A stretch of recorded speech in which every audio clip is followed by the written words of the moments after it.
Bon, voyons. On a parlé des acquisitions intracommunautaires, comme ça le décor est planté.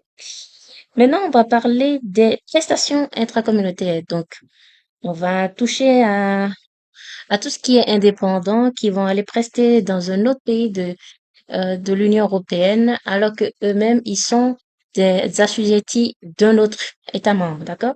Donc, admettons un menuisier, un charpentier, un couvreur, tout ce que vous voulez, qui va aller prester dans un autre État membre de l'Union européenne.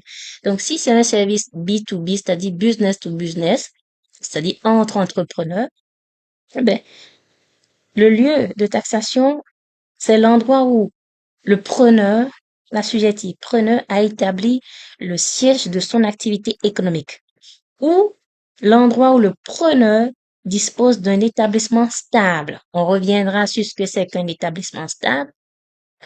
Mais s'il s'agit d'un service B2C, business to customer, c'est-à-dire entrepreneur vers client personne physique, alors c'est l'endroit où l'entrepreneur, c'est-à-dire le prestataire, a établi le siège de son activité économique ou encore l'endroit où le prestataire dispose d'un établissement stable.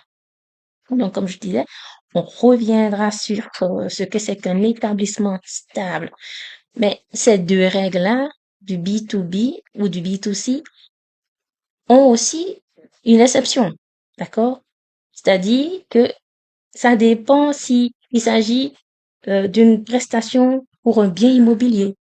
Là, c'est le lieu de taxation se trouve là où se trouve le bien immobilier, d'accord? Donc, il faut savoir différencier dans quel contexte on est, en fait, pour savoir quel TVA appliquer. D'accord? Merci, merci.